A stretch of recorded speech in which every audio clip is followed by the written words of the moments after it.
की जय। दुख दर्द भाव के सब मिटे सतगुरु चरण नित से।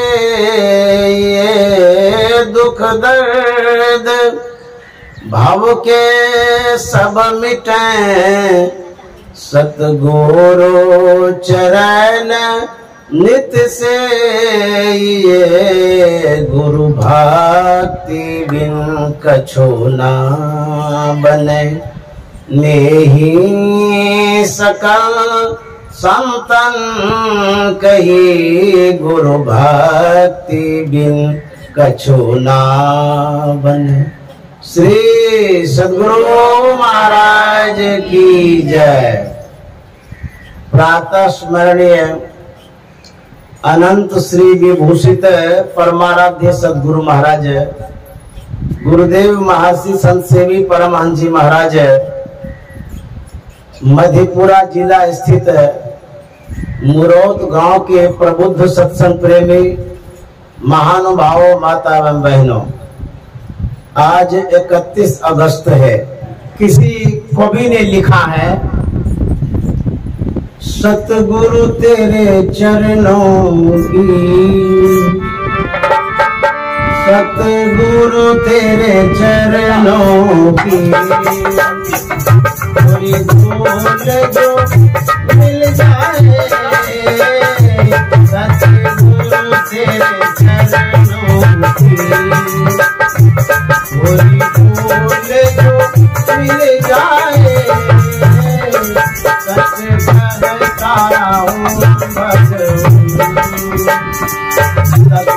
तकदीर बदल जाए।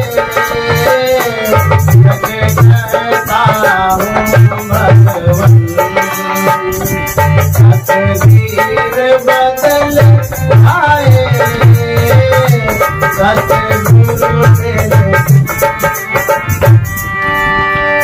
मैं कहाँ जा रहा हूँ, मेरे पीछे पीछे चलते रहिए, कुछ दिमाग मत लगाइएगा।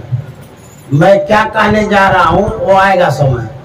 कहते हैं, हे संत सदगुरु, आपके चरणों की यदि धूल मिल जाए, कहते मेरी तकदीर बदल जाएगी। हम जब संत समाज में जाते हैं, बहुत श्रद्धालु लोग, माताएं लोग चरण धोती है, फल भी धो रही थी।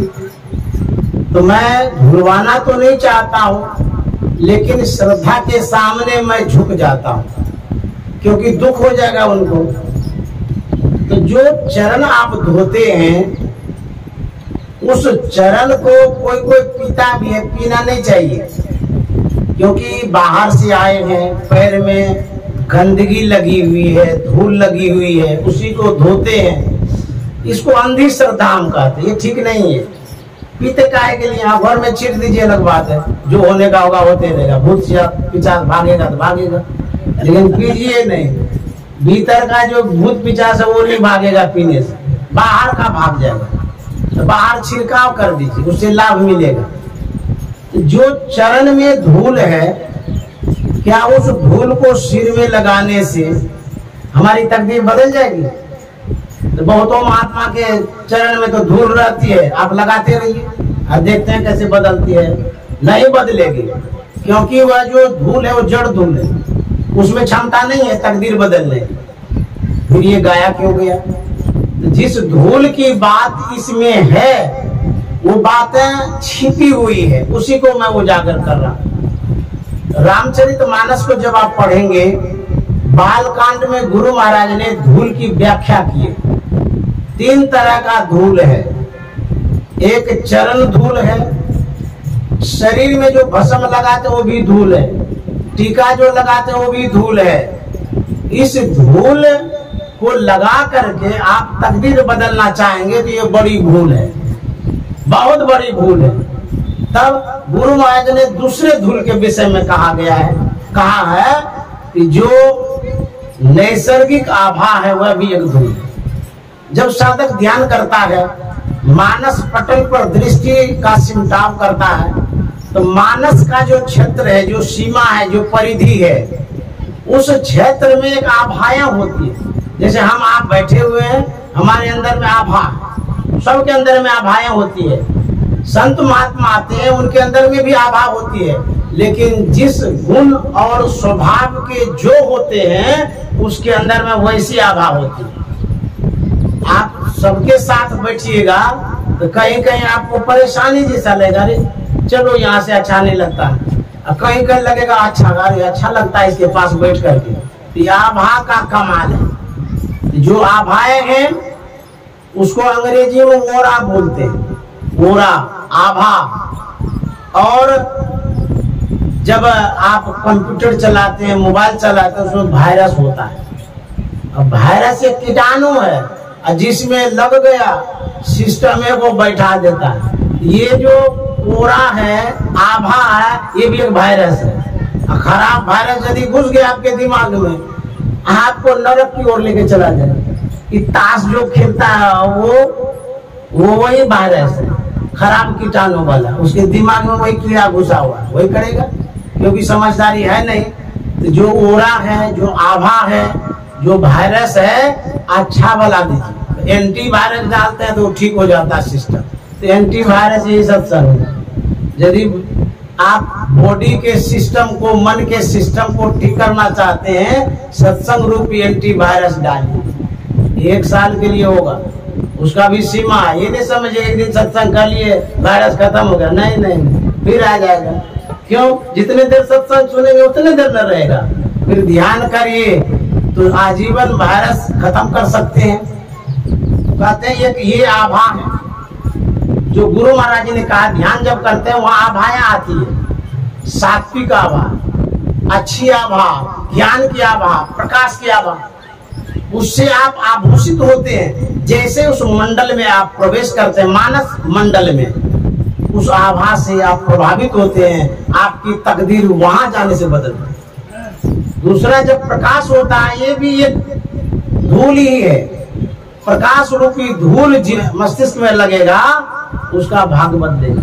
सतगुरु तेरे चरणों की थोड़ी धूल जो मिल जाए, सतगुरु तेरे, हाँ थोड़ी धूल जो मिल जाए, सच कहता हूँ भगवान, तकदीर बदल जाए, सच कहता हूँ भगवान, तकदीर बदल जाए, सतगुरु तेरे। सुनता हूँ तेरी रहमत दिन रात बरसती है, सुनता हूँ तेरी दिन रात बरसती है, एक धुंध जो गिर जाए, एक धुंध जो गिर जाए, तकदीर बदल जाए, एक धुंध जो गिर जाए, तकदीर बदल जाए।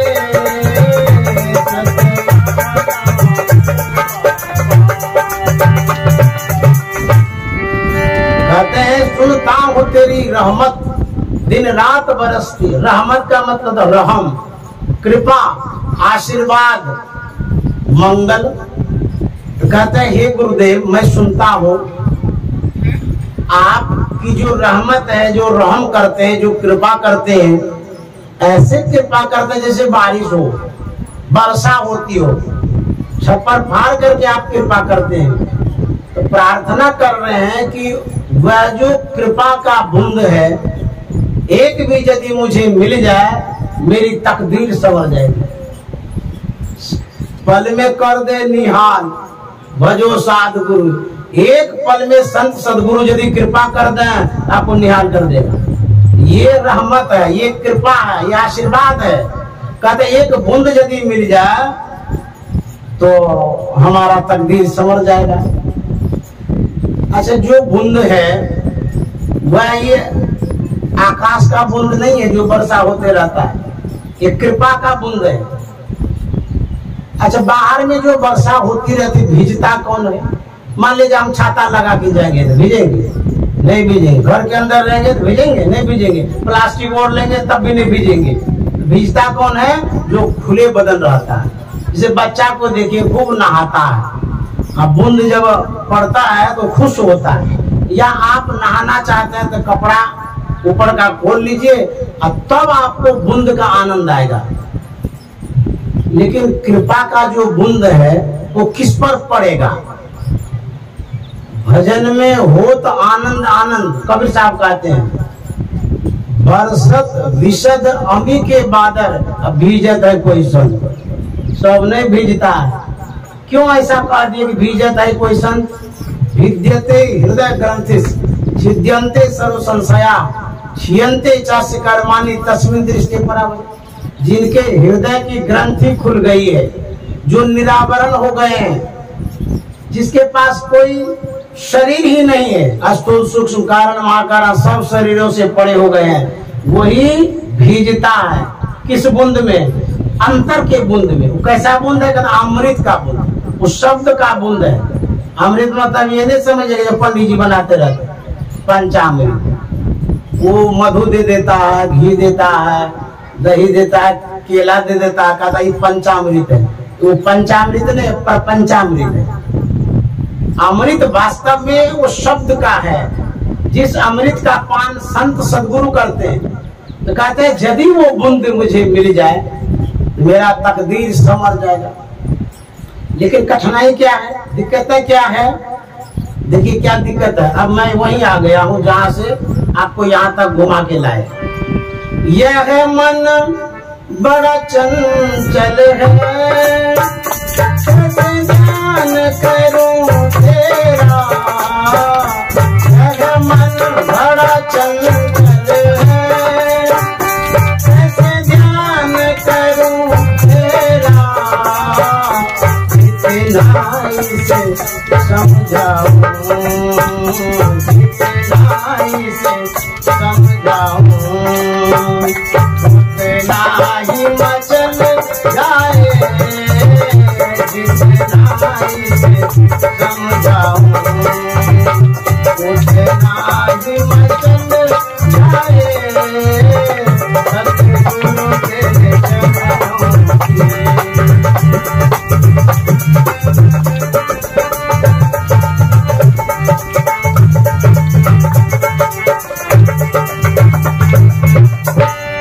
कहते हैं कठिनाई यही है।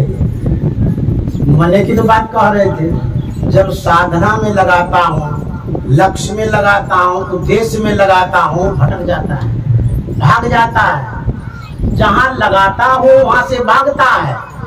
इतना मन चंचल है। और इसको समझाता भी हूँ, अरे तू कहाँ संसार में भटक रहा है, अटक रहा है। एक दिन शरीर छूटेगा, संसार भी छूटेगा, संबंधी भी छूट जाएगा, तब तुम्हारा कौन साथ देगा। लेकिन ये समझता नहीं। संसार का गठबंधन ऐसा है, जुटता भी है, जुटता भी। बहुत गठबंधन के विषय में सुने, समझ गए। लेकिन मन का गठबंधन होता ही नहीं। संसार कैसा है? नानक साहब ने कहा है, जगत में झूठी देखी, जगत में झूठी देखी, जगत में झूठी देखी, जगत में अपने ही सुख सब लागे, अपने ही सुख सब लागे। क्या डरा क्या मी जगत में झूठी देखी, जगत में झूठी देखी, जगत में।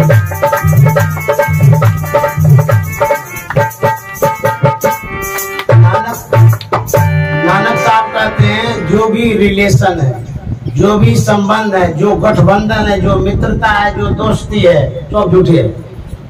कोई कहेंगे नहीं नहीं हमारा तो साँचे साँच है, हमारा तो गठबंधन टूटता ही नहीं है, टूट जाएगा। जब तक आपसे कुछ प्राप्त करता है, कुछ भी A to Z, जो कुछ भी प्राप्त करता है उसको खुशी मिलती है, प्रसन्नता होती है, चाहे रुपया हो, पैसा हो, बोली हो, विचार हो, कुछ भी। जब तक संबंध बना रहता है, लेकिन जैसे ही आप बोलना बंद कर दीजिए, कुछ देना बंद कर दीजिए, तो वो फ्रेंड फिरार हो जाएगा, भाग जाएगा, दोस्ती टूट जाएगी। मैंने पढ़ा था अखबार में, आजकल फेसबुक या दूल्हा होता है। फेसबुक या दूल्हा मतलब फेसबुक में बातचीत किया, फोन किया, उसके बाद शादी भी कर लिया, तो फेसबुक या दूल्हा फिरारी भी होता है। आप तो जानते नहीं हो कैसा दूल्हा है नहीं है, लेकिन गठबंधन तो करते हैं, वो ठगबंधन है, फिरार हो जाता है। कब? जब देखता है इसे स्वार्थ सिद्ध नहीं होगा, उसके बाद लात मार देता है, तब बिलखते रहो, रोते रहो, छटपटाते रहो। और लड़की क्या करती है? उसी के घेरे में आ जाती है, घेरे में आ जाती है, डेड़े में आ जाती है, माँ को त्याग देती है, पिता को त्याग देती है, समाज को लात मार देती है। नहीं, हम तो पढ़े लिखे हैं, तो हम क्या पिता के अनुसार चलेंगे? हम भी तो डिसीजन ले सकते हैं, निर्णय ले सकते हैं दूल्हा कैसा होना चाहिए। दूल्हा लतखोर होगा तो लात देगा, दूल्हा अनाड़ी होगा तो खूब सताएगा, कभी गला छीन देगा, मार देगा, भगा देगा, तब माँ बाप याद आएगा। माँ बाप के पास जाएंगे, वहां से भगा देगा तो किस बाप के पास जाएंगे? इसीलिए समाज की जो रीति है, जो नियम है, उसका फॉलो करना चाहिए, मानना चाहिए। माँ बाप जब जाते थे दूल्हा खोजने के लिए,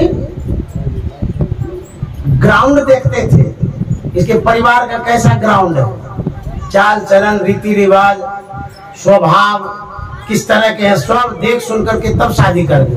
लेकिन आजकल लड़कियां चुनाव कर लेती है, और देखिए कितनी घटनाएं घटती है। इसीलिए सावधानी से विवाह करिए, नहीं तो फेसबुक या दूल्हा होगा तो फिर लात जूता खाएंगे। जगत में झूठी देखी, जगत में झूठी देखी, जगत में अपने ही सब लागे, अपने ही सब लागे, ज्यादा राजा में जगत में झूठी देखी, जगत में झूठी देखी।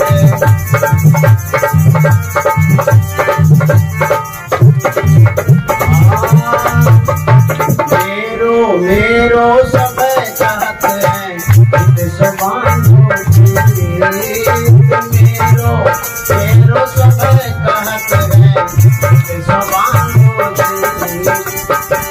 अंतकाल संगी नहीं को, अंतकाल संगी नहीं को, यह अचरज की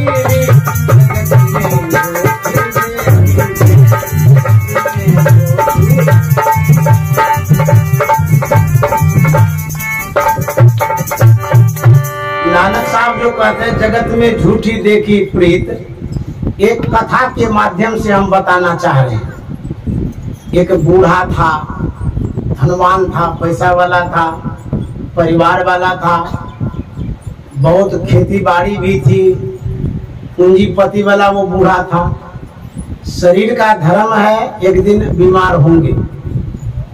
शरीरम व्याधि मंदिरम, बाप रे बाप, शरीर रोगों का घर है। पता कब चलता है? जब ढेर बीमारी घेर करके परेशान करती है। जब आप शरीर को चला नहीं पाते तब पता चलता है कि बीमारी घेर लिया, तब डॉक्टर के पास जाते हैं। बुरा बीमार हो गया, रोने लगा, छटपटाने लगा, बेचैन हो गया। जब कमजोरी बढ़ती है, शारीरिक कमजोरी, मानसिक कमजोरी, आर्थिक कमजोरी, किसी तरह की कमजोरी जब बढ़ती है, जब आशा से आप निराशा में जाते हैं, आपकी भावनाएं थोड़ी अच्छी होने लगती है। क्या कि संसार छूटने वाला है, अब क्या करेंगे, धन संपत्ति ये तो यही रह जाएगा, तो हम मर जाएंगे। तो बूढ़े की स्थिति खराब हो गई, वह सोचा आप तो मर ही जाएंगे। बेटा 3 है, और मेरे नाम से प्रॉपर्टी है, धन संपत्ति है, ऐसा करते हैं। जीते जी बांट देते हैं, झगड़ा नहीं करेगा बाद में, और लिख देते हैं जो भी जमीन है, बाद में विवाद करेगा, ये ठीक नहीं। बूढ़े की भावना सद्भावना में बदल गई।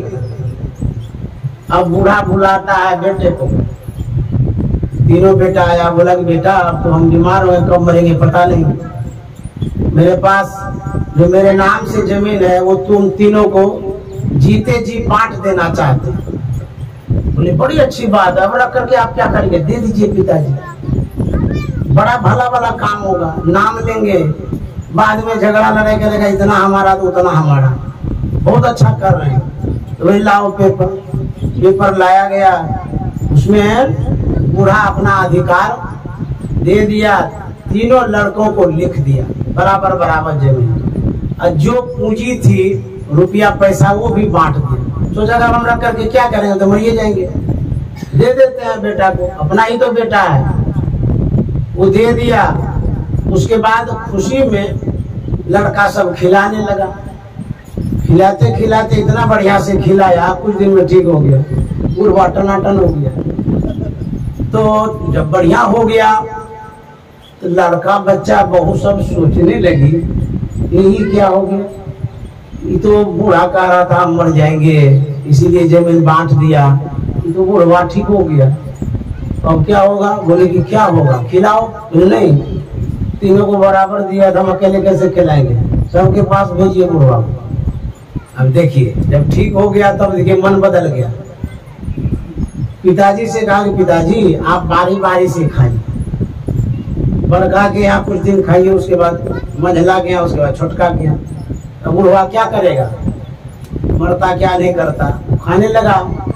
कुछ दिन ही तो बीता तो बड़की बहू कहती है कि अब पिताजी को छोटका मंझला गया भेज दीजिए, कितना दिन खिलाएंगे, बराबर तो संपत्ति दिया है, तो कम बेच थोड़ा दिया ज्यादा खिलाएंगे। तो बेटा कहा था पिताजी दूसरे के यहाँ चले जाइए, दूसरे के यहाँ गया, फिर उसके यहाँ कुछ दिन खाया, फिर तीसरे के यहाँ गया, तो तीसरा का भी मन भर गया, तो बोला कि अब पहले के यहाँ जाइए। इस तरह से बूढ़ा को फेरने लगा, तो फेरते फेरते बूढ़ा परेशान हो गया, अपने बाप रे बाप ये क्या हो गया, जब तक लिखे नहीं थे तब तक तो बढ़िया था, सब कुछ लिख दिए, हम ठीक हो गए, ये तो डगरा पड़का बैगन बना दिया, तो बड़ा मुश्किल हो गया। अब क्या करें, मान प्रतिष्ठा भी तो होती है। बुढ़वा गाँव में छोड़ दिया और रोते रोते चला गया मित्र के पास। मित्र के पास जो गया, मित्र ने देखा तो रो रहा है, अब क्या होगा? मित्र कहा था आप रो क्यों रहे, आपको कोई चीज की कमी तो है नहीं, इतना जमीन जगह सब कुछ है, फिर भी रो रहे। बोले कि मैंने बहुत बड़ा अधर्म किया है, पाप किया है, अन्याय किया है। बोले ऐसे कैसे आप बोलते हैं? बोले हाँ उसी का परिणाम है जो मैं रो रहा हूँ। बोले आपने कौन सा पाप किया? बोला कि बेटे को जमीन लिख करके मैंने पाप किया है। ऐसे कैसे बोलता? अरे बेटा को लिखे हैं फिर पाप? बोले लिख तो दिए लेकिन वही बेटा तो टेढ़ा हो गया, कहाँ मानता है, कहाँ खिलाता है, डगरा पर का बैगन बना दिया, इधर से उधर फिरते रहता है, ये बेटा का काम है। हम जिस भावना से लिखे उन लोगों को सेवा करना चाहिए ना, हमको भगा दिया। बोला अच्छा ये बात है, गोस्वामी जी ने लिखा है धीरज धर्म मित्र और नारी आपातकाल परखिए जारी। धीरज पेशेंस को कहते हैं, धैर्य को कहते हैं। धैर्य यदि आप रखिएगा आपकी विजय होगी, चाहे वो बीमारी हो, परेशानी हो, कोई झंझट आ गया है, किसी भी तरह का उलझन हो, उसमें पेशेंस रखिए, धैर्य रखिए, उसमें परिवर्तन आएगा, फिर आपका काम बनेगा। लेकिन जब अधीर हो जाते हैं वो सब काम बिगड़ जाता है। गोस्वामी जी कहता है धीरज, दूसरा क्या रखना, धर्म। बहुत लोग दुखी में सत्संग करना छोड़ देता है, गोस्वामी जी कहते हैं नहीं, धर्म को पकड़े रहो, कितना भी विपत्ति आ जाए, जो गुरु महाराज ने बताया उसको पकड़े रहना है। वही धर्म क्या करेगा, धर्मो रक्षित रक्षित है, वही धर्म आपकी रक्षा करेगा और वही धर्म आपको सुख लाएगा। मित्र जो फ्रेंड दोस्त है, वह जो मित्र है वह सही मित्र है, तब तो वो सहयोग करेगा। और यदि ठगने वाला है तब सहयोग नहीं करेगा। हम लोग फ्रेंड बनाते हैं, इसका अर्थ हम करते हैं, ये कोई किताब में लिखा हुआ नहीं होगा। इसका अर्थ है फ्रेंड का मतलब फिरारी, ठगी, धोखेबाज, छलिया, स्वार्थ बस हाँ हाँ करने वाला, उसके बाद ठगने वाला, इसको कहता है फ्रेंड। तो क्या बनाना चाहिए? मित्र बनाना चाहिए। मित्र संस्कृत शब्द है, फ्रेंड अंग्रेजी शब्द है। संस्कृत शब्द जितना भी है सब मंत्र है। तो मित्र बनाएंगे, जे न मित्र दुख होई दुखारी तिना बिलोकत पातक भारी। भगवान श्री राम ने मित्र बनाया, फ्रेंड नहीं बनाया। मित्र एक होता है, ढेर नहीं होता है मित्र। ये नहीं कि ढेरी फ्रेंड बना लिए गुपचुप खाने के लिए, ठगने के लिए, सब ठीक नहीं है। तो गए मित्र के पास, मित्र ने कहा आप मेरे पास आए। हाँ एक शब्द। और वो नारी, गोस्वामी जी कहते हैं जो नारी होती है वह विपत्ति में सहयोग करती है, हेल्प करती है, मदद करती है। यदि सही है तो विपत्ति में हेल्प करेगी। नारी को साथ में रखना चाहिए और विपत्ति के समय उनसे वार्तालाप करनी चाहिए, मिलनी चाहिए, बातचीत करनी चाहिए। जब बात शेयर करेंगे तो वो सहयोग करेगा। अखड़ करके रहेंगे, उखड़ के रहेंगे तब नहीं सहयोग करेगा। और मित्र ने कहा कि आप हमारे पास आए हैं, जितना सुख पहले था सब लौट आएगा। गुरवाने का खाक लौट के आएगा। अब तो लिख दिए सब कुछ होइएगा, अब क्या लौटेगा? बोले मेरे पास एक युक्ति है, मैं बताता हूँ, लौटेगा। बोले क्या है युक्ति, बताइए। मित्र ने कहा कि मेरे पास एक संदूक है। पहले के लोग बड़का संदूक रखते थे, लकड़ी वाला। बोले बड़का संदूक है। बोले तो क्या करेंगे? बोले हम बता रहे हैं, उसमें हम पत्थर भर देते हैं, उसमें मोटका ताला लगा देते हैं, चाबी तो अपने पास रखना, बैलगाड़ी पर लाद के जाओ, और तू जब देखेगा सब सुख लौट आएगा। इसी लालच, लालची जो होता है ना, लालच पर कथा को भी नहीं कहेंगे, लालची जो होता है वो गड्ढे में गिरता है। तो बोली ठीक है कहते हैं, चाबी खाली कब्जे में रखिए, यदि चाबी दे दिए राज खुल जाएगा तो फिर दुख हो जाएगा। बड़का ताला उसमें लगा दिया, पत्थर भर के गाड़ी पर लाद लिया, चला वहां। आते आते दरवाजे पर आया, जैसे ही देखा बड़का संदूक है, बेटा और बहू सब लालची दौड़ के आया। बाप रे बाप, ये तो बड़का संदूक है, इसमें हीरा जवाहर सोना चांदी सब पैसा उसा होगा। बुढ़वा कहाँ रखा था? बेटा कहता पिताजी ये कहाँ रखे थे आप? बोले कहीं रखे थे, क्या काम है तुमको? अब तुमको दे दिए ना। अब ये जो संपत्ति है ये शेष संपत्ति है, हमारे मित्र के पास था, तुम लोगों से बचा के रखे थे। लालची आदमी इस पर नजर गाड़ दे, भाग यहाँ से। तो क्या समझता है तुमको दे देंगे? अब सब समझ गया, बाप रे बहुत पूंजी है, सब पैर में लटक गया। बोला पिताजी भले आप नहीं दीजिए चाबी, अपने पास रखिए। बेटा बहुत सोचता है कितना दिन जिंदा रहेगा, बुढ़वा मर तो जाएगा, उसके बाद तो अपना ही होगा।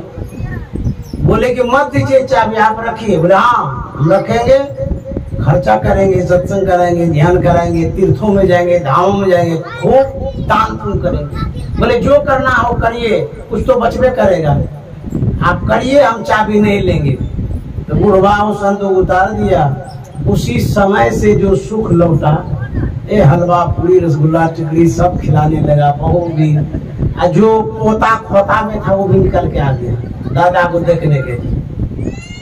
बुढ़वा कहता है मित्र सही में विपत्ति में साथ देता है। देखिए क्या युक्ति निकाला, सही में सुख मिल गया। खूब खाने लगा, पीने लगा, समय आया बुढ़वा मर गया। जैसे मर गया सब बहू बेटा सब चाबी पर झपट्टा मार, तो हम लेंगे तो हम लेंगे, तीनों लड़ने लगा। विचार किया देखे अभी मत लड़ाई झगड़ा करिए, पिताजी ने बहुत कुछ दिया है, पहले बढ़िया से श्राद्ध कर लेते हैं, चाबी को अभी बंद कर देते हैं, कोई नहीं लेगा। श्राद्ध बढ़िया से जब कर लेंगे उसके बाद हिसाब किताब करेंगे, जो भी होगा सब कोई बांटेंगे। हाँ ठीक है कर, चाबी को बंद कर दिया। उसके बाद श्राद्ध शुरू हो गया, अनाप शनाप खर्चा शुरू कर दिया। क्यों? संदूक के लालच में। बाप रे बाप, पिताजी ने जमीन भी दिया और संदूक भी दिया। तो हुआ क्या, खर्चा करते करते 3 रोज तक खूब खिलाया, बहुत खर्चा हो गया। उसके बाद तीनों बेटा आता है और चाबी से ताला खुलता, पीछे पीछे बहू भी आ गई, पोता सब भी आ गया कि दादाजी का अंतिम धन है ये। जैसे ताला खुला, खोलते ही देखता है अरे इसमें तो पत्थर है, सबको इसे झांक रहा है, पत्थर है, नहीं सोना चांदी होगा, खाक है सोना चांदी, देखो यहाँ पत्थर है। बोले बूढ़ हुआ ठग लिया, हम तो सोचे कुछ होगा ही, तो पत्थर भर करके ये इतना दिन खा पी लिया सब पत्थर पटक पटक करके वो मर गया। नानक साहब कहते हैं जगत में झूठी देखी प्रीत, जगत में जगत में झूठी देखी प्रीत, जगत में अपने ही सुख सब लागे, अपने ही सुख सब लागे, राजा राजा में जगत में झूठी देखी प्रीत, जगत में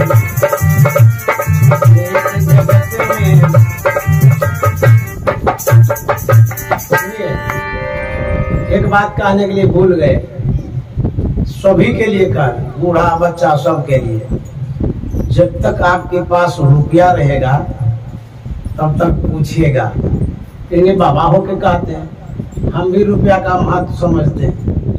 रुपया जब हुआ ना तब गाड़ी खरीदे, ऐसे गाड़ी नहीं कोई दे देता है, समझे, तो सुख मिल रहा है ना। तो रुपया जब तक रहेगा पास में, बेटा भी मानेगा, बेटी भी, परिवार वाले सब, अपने हाथ से छोड़िए नहीं, उसको बता के रखिए तो तुम्हारा ही तो है। अरे हमारी बात तो तुम्हारा है, लेकिन वो कहेगा कि नहीं ध्यान दो, हम रखेंगे बढ़िया से ना, भूल से भी मत लीजिए। यदि दे दिए तब लात खाइएगा, बता देते सिखा देते। रुपया उतना जरूर रखिए कि विपत्ति में काम आवे, बीमारी में काम आवे। मान लीजिए आपका मन हो गया पर्स खरीदने का, तो बेटा के सामने हाथ फैलाएगा, है पर्स तो है ही है, दूसरा का ही खरीदना चाहते हैं। बोले नहीं हम शॉपिंग करना चाहते हैं, कुछ कपड़ा खरीदे, फालतू कपड़ा खरीदे, ढेरी तो है, महंगा बनिए, आप ही का रुपया है। अब डांटता है, पति भी नहीं देगा। जब कब्जा में रखिएगा, देखिए कितना पूजा होता है।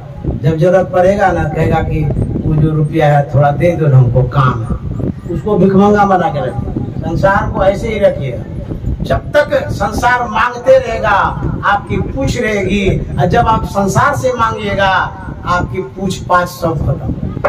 मांगिए नहीं, स्वावलंबी जीवन बिताइए, रुपया रखिए, बैंक में रखिए, अपने नाम से रखिए, और यदि जरूरत पड़े तो उतना दीजिए जितना कि आपका फिर काम पड़ेगा तो आपके पास रहे। रख करके खर्चा करिए। हम लोग भी ऐसा ही करते हैं। हमारे महर्षि संत सेवी जी महाराज थे, वो कहा करते थे वित्त बचा करके दान करिए। इसका मतलब है सर्वस्व दान मत करिए, बचा के दान करिए, नहीं तो ऐसे ऐसे महात्मा आएंगे आपको लूट के लेके चले जाएंगे फिर गड़बड़ हो जाएगा। भावुक होकर के दान मत कर दीजिए कि बाबा बढ़िया बढ़िया बात बोले हैं, ये रुपया क्या होता है, पैसा क्या होता है, वैरागी जीवन बिताना चाहिए, गाय भैंस घोड़ा सब दान करो।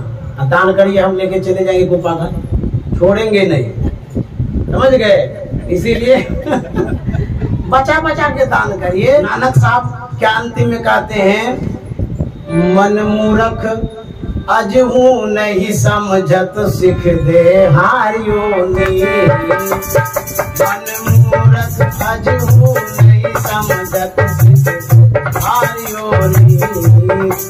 नानक भवजन पार परै जो, नानक भवजन पार परै जो, गावे प्रभु की जगत में ज्योति देखी, जगत में ज्योति देखी, जगत में।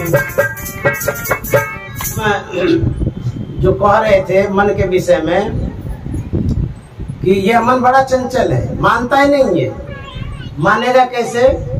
कबीर साहब कहते हैं यह मन जालिम जोर री बर जय नहीं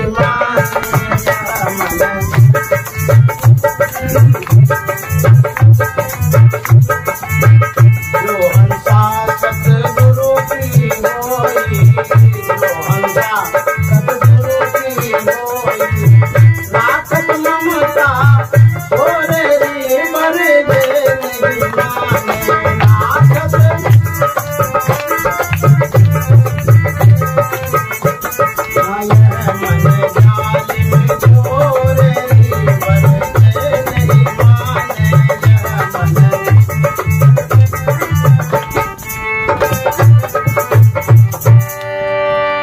ढोलक बजवाते हैं, हम जो गाते हैं ये जगाने के लिए गाते हैं। हम जब पहले प्रवचन करते थे ना, करते रहते थे, गाते नहीं थे। उधर वो सोड़ा, उधर वो सोड़ा। अब हम प्रवचन करते गए, हम बोर हो जाते थे। ये जगाने का जरिया है ये ढोलक जो बजाते हैं, और कोई कारण नहीं है। हिलाते रहते हैं लोगों को, हिलता रहता है ना, अब तब सुनता है। तो कबीर साहब कहते हैं कि जो हंसा सतगुरु की होई, मन को कब्जा में करने का यदि आप सोचे हैं, सीख लीजिए। संत सदगुरु के शरण में जाना पड़ेगा, क्योंकि वही इस मन को बस करने का संसाधन देगा। उसी के पास है युक्ति, नहीं तो आपको मन 84 लाख योनि में घसीटते रहेगा, ले जाते रहेगा। जो हंसा सतगुरु की होई, जो जीव, जो व्यक्ति संत सदगुरु का हो जाते हैं, तो सदगुरु क्या करते हैं? राखत ममता छोड़, आपको रखेंगे। किसी का नन्हा मुन्ना बच्चा होता है, जैसे कि नाती जो हुआ है लाल बहादुर बाबा का, तो उसकी माँ कितना बढ़िया से रखती है, आंचल में छिपा के रखती है, हवा न लगे, नजर भी न लगे। नजर भी लगती है, समझे, अच्छी भी नजर होती है, बुरी भी नजर होती है।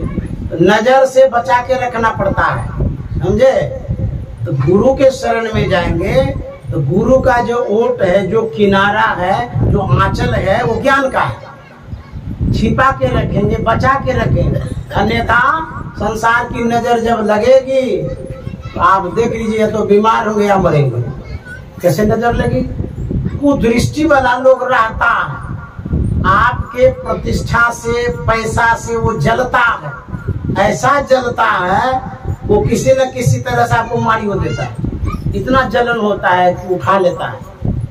तो संसार की दृष्टि पड़ती है, वो समाप्त कर देता है, या आपको परेशान करेगा। भले नहीं मारेगा, परेशान करेगा। और इसको मकान हो गया, दुकान हो गया, ये आगे बढ़ रहा है और हम पीछे पीछे हैं, इसको पिछाड़ो, नीचा गिराओ, ये सोचता है। तो संसार की कुदृष्टि से यदि बचना चाहते हैं तो संत सदगुरु के आंचल में छिप जाइए। हवा भी नहीं लगे, देखने भी नहीं देगा, देखेगा तब ना कुछ करेगा। तो ज्ञान के आंचल में कबीर साहब कहता है, बचो गुरु की ओटरी। ओट में किनारा होता है, जैसे माँ आंचल में छिपा के रखती है, तो साड़ी का तो किनारा ही हो। किनारा में बड़ी शक्ति होती है। यदि बच्चे को आंचल से ढक लिए और किसी से झांपिए न झांपिए, दुनिया कोई भी व्यक्ति हो वो नजर नहीं लगा सकता, बच्चा बच जाएगा। अब बच्चा का नाक कान मत झांप दीजिएगा, सांसें लेने में दिक्कत हो। जिनके बाबा का है झांपने के लिए, झांपने का मतलब हवा भी आनी जानी चाहिए, जालीदार वहाँ चलो। इन्हें भोटिया के जैसे उड़ा दीजिए, बच्चा दम घुट के मर जाएगा, ये भी ख्याल रखिए। तो बचो गुरु की ओटड़ी, सतगुरु तेरे चरणों की थोड़ी धूल जो मिल जाए, सतगुरु तेरे चरणों की। हाँ, यह मन बड़ा चंचल है, कैसे ध्यान करूं तेरा। यह मन बड़ा चंचल है, कैसे ध्यान करूं तेरा। इतना इसे समझाऊं, इतना इसे समझाऊं।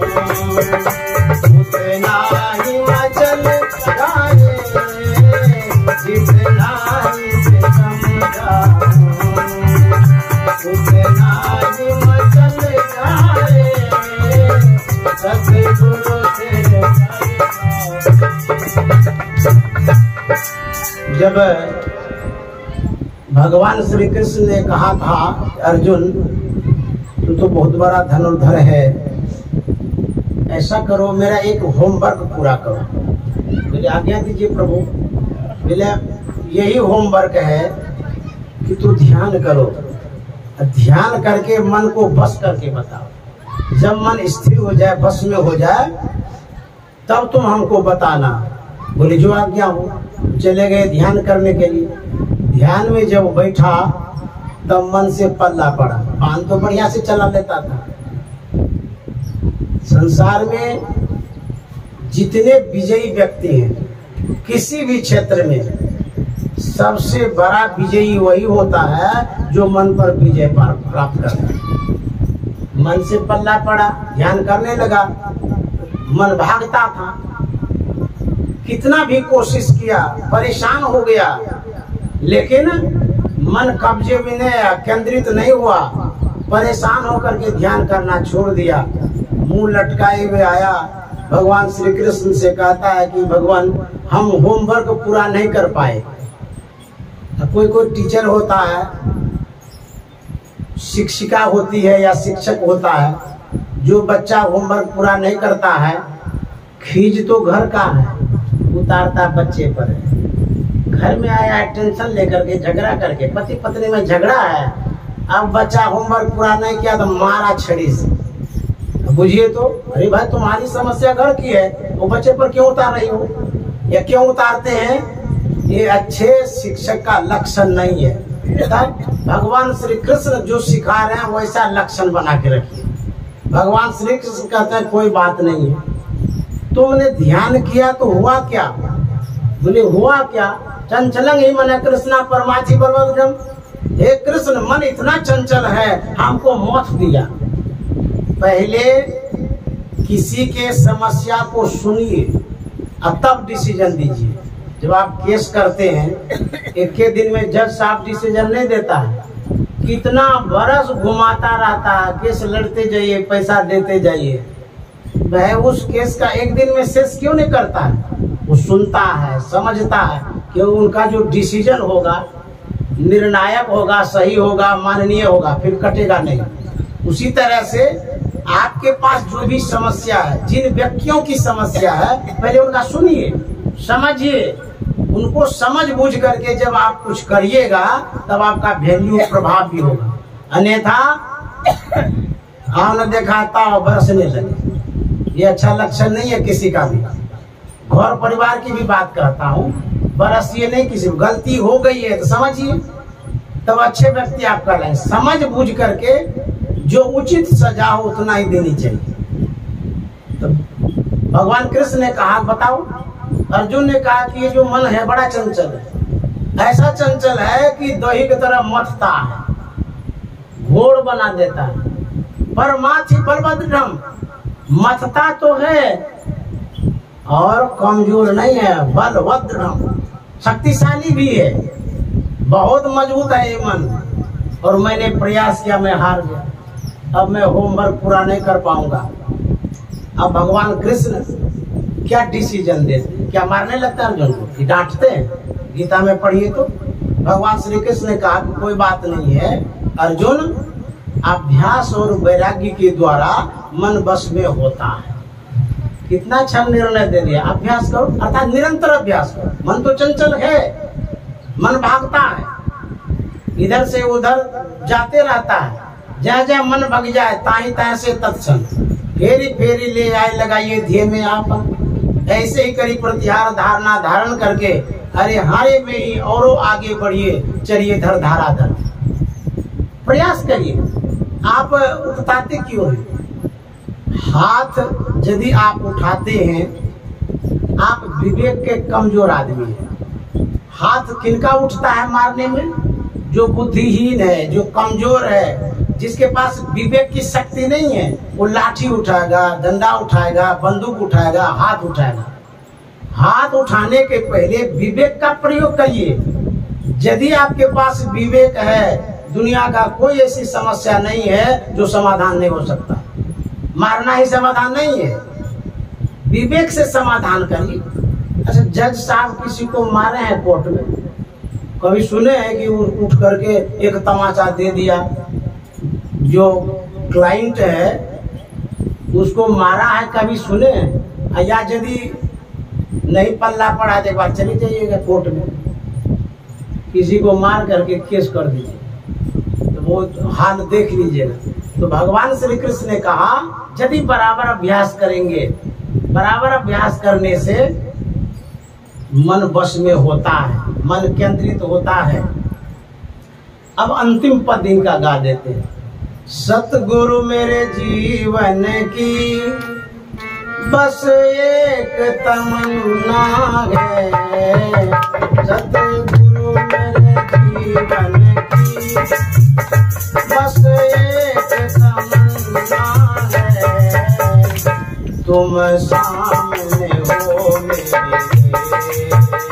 तुम सामने हो मेरे, और सांस निकल जाए, तुम सामने हो मेरे।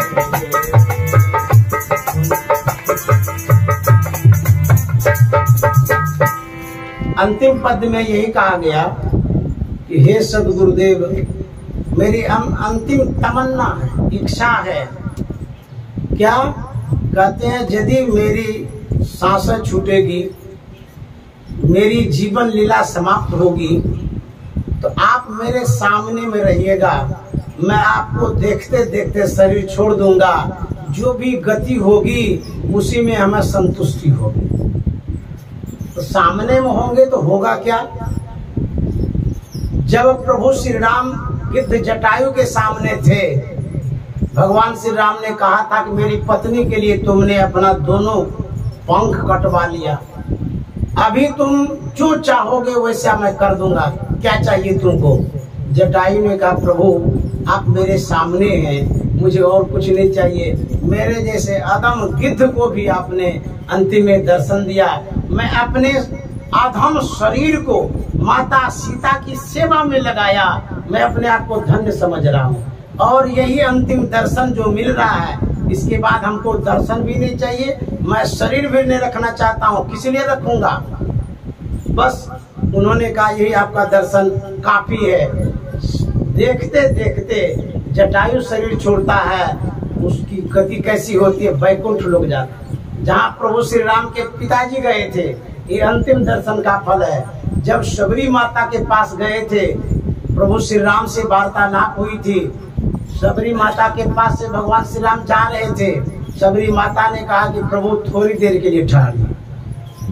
बोले क्या बात है बताओ, तुमको और कुछ चाहिए? बोले मुझे कुछ नहीं चाहिए, मैं आपके सामने ही शरीर छोड़ना चाहती हूँ, क्योंकि यह शरीर साधना से शुद्ध हो गया, परिपक्व हो गया है। अब ये शरीर रख करके क्या करेंगे? इस शरीर से जितना काम लेना चाहिए उतना मैंने ले लिया है। हाथ से काम लिया, पैर से काम लिया, अंतिम में आंख से काम लिया, सब कुछ इस शरीर से कर लिया, आपकी सेवा हो गई। अब कोई सेवा बाकी नहीं, इसलिए शरीर को हम नहीं रखेंगे। तज योग पावक दे हरिपद लीन भई जाए नहीं फिरे। उसी समय शबरी माता ने अंतिम दर्शन करते करते शरीर छोड़ा और वह उस लोक में गई जहाँ पुनरागमन नहीं होता। ये अंतिम दर्शन का फल।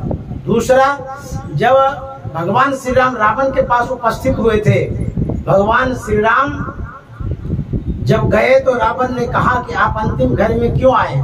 बोले मैं राजनीति की बात सीखने के लिए आया हूँ। रावण ने कहा कि आप राजनीति की बात सीखने नहीं आए हैं, क्योंकि हम तो एक राज्य के नायक हैं, राजनीतिज्ञ हैं, और आप तो त्रिलोक के स्वामी हैं, आप तो पूरे विश्व ब्रह्मांड के राजनीति जानते हैं। आप राजनीति सीखने नहीं आए हैं, मेरे जैसे अधम को अंतिम दर्शन के उद्धार करने आए। वह वैकुंठ लोग जाता है, अंतिम दर्शन का ये परिणाम होता है। और कर्ण भी अंतिम दर्शन किए थे भगवान कृष्ण का, वो भी वैकुंठ लोग गए। तो जब भगवान सगुण साकार में आए हैं, उनके अंतिम दर्शन का इतना बड़ा परिणाम हो सकता है, यदि साक्षात संत सदगुरु सामने में आएंगे उसका कितना परिणाम होगा कह भी नहीं सकते हैं। इसीलिए प्रार्थना करते हैं, मांग करते हैं कि मेरी अंतिम इच्छा है, मेरी यही कामना है, अंतिम तमन्ना है, हे गुरुदेव आप सामने रहें और हमारा शरीर छूट जाए। दृढ़ करो दृढ़ करो दृढ़ करो हो जोगी, दृढ़ करो हो जोगी, दृढ़ करो ओ सूरतिया की डोरिया, दृढ़ करो ओ सूरतिया की डोरिया। सूरत को यदि मजबूत करना चाहते हैं तो कहाँ मजबूत करेंगे, कहाँ जाएंगे? उसी की युक्ति कबीर साहब बताते हैं। गगन मंडल आसन करू ओ जोगी, आसन करू ओ जोगी, जोगी धरऊ ज्ञानमा त्रिपुटी में, जोगी धरऊ गगन मंडल आसन करू हो जोगी, आसन करू हो जोगी, त्रिपुटी में जोगी धरऊ ज्ञानमा त्रिपुटी में, जोगी धरऊ ज्ञानमा। श्री सद्गुरु महाराज की जय। आप लोगों को बहुत बहुत धन्यवाद।